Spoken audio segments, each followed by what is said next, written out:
Every seat in the House of Representatives is up for grabs this November, and some powerful leaders could be unseated. And that means your vote could determine who controls the House. We want to introduce you to every candidate vying for a congressional seat this November, and we'll profile each one in the coming weeks. Today we're profiling Floyd Bayne. He's an independent candidate trying to capture the seat currently held by the House Minority Whip, Congressman Eric Cantor. Sam Brock talked with Bayne to find out why a man who never thought he'd get involved in politics is joining the race. There we go. Choices. We need more choices. This is Floyd Bayne in his element, sharing lunch with a curious voter over Cokes, exchanging ideas about how government can best serve the people.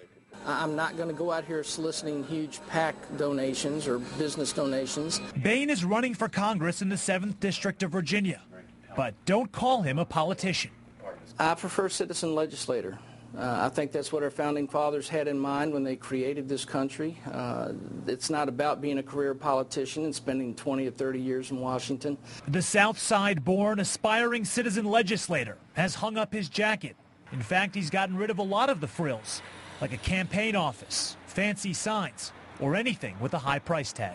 It's about fiscal conservatism, being responsible with your money. You don't spend money if you don't have it. You don't spend it if you don't need to. Bayne will be running this November as an independent. He says his philosophy falls in line with the values embraced by the Tea Party movement: lower taxes for individuals and businesses, and less government influence. When you start taxing somebody's individual income, that's where I draw the line, because that's philosophically and morally repugnant to me. You can't take the fruit of one man's labor to give it to someone else.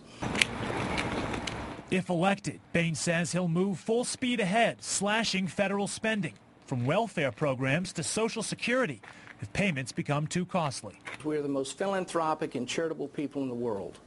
I just reject the notion that if we don't have the government taking care of people, that we're going to have people just dying in the streets. Like many Tea Party members, Bayne said he had no intention of getting involved in national politics, but he refuses to sit on the sideline and watch another bailout bill get passed, another American taxpayer get spurned. There comes a point in time when you've just had enough. These guys aren't listening. I don't care if they have a R next to their name or a D.